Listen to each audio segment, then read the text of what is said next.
Overseas, the Israeli military says it has rescued a hostage who was among scores of people abducted by Hamas last year. The military said a 52-year-old was rescued in a complex operation in the southern Gaza Strip.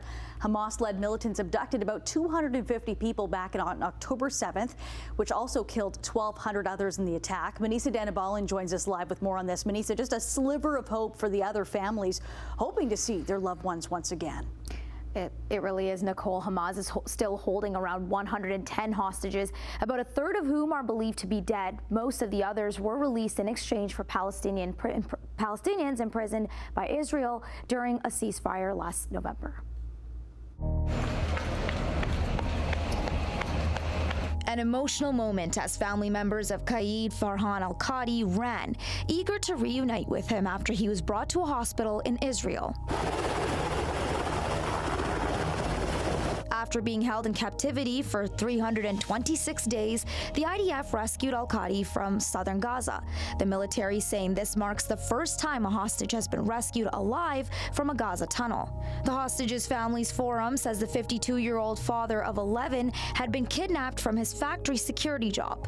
I am happy to inform you that today in the afternoon we received Mr. Farhan al-Qadi, a returned captive from Hamas tunnels that arrived by helicopter after being released and rescued from captivity. He underwent initial evaluation in our emergency department. He appears to be in general good condition, but will require another day or two of medical tests to make sure he is still okay.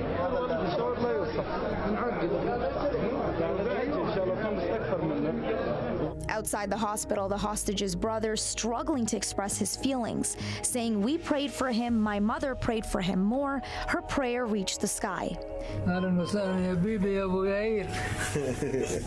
Israeli Prime Minister Benjamin Netanyahu welcomed al-Qadi with a phone call, reassuring him of the government's commitment to bringing back all the hostages remaining in Gaza. Today, Netanyahu saying we are doing this in two main ways: negotiations and rescue operations.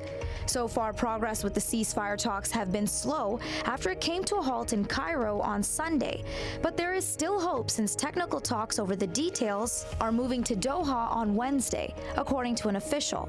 The same source says that Hamas pushed back on the latest updated proposal in Cairo aimed to bridge the gaps that had been mainly formulated by the U.S. Meanwhile, in Gaza, video shows the moment a house was hit by an Israeli strike. Thankfully, the building was evacuated, so there were no casualties, but 7 people around the area were injured.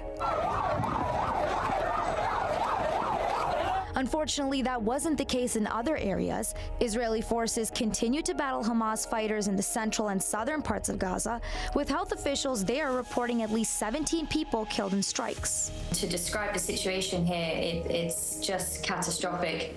The last couple of weeks, we have had relentless forced displacement orders in the middle area, in the southern area, and also in northern Gaza Strip. And what we're seeing here is hundreds of thousands of people forced to move on a daily basis. More than 1.2 million oral polio vaccines have arrived in the Gaza Strip, with millions more expected in coming days. But there are still challenges. Organizations, including the UN, are emphasizing the need for a ceasefire in order to administer the vaccines. According to Israel's prime minister, of the 104 hostages who remain in Gaza, 34 are presumed dead. Israel's attacks have claimed the lives of more than 40,000 living in the Palestinian enclave.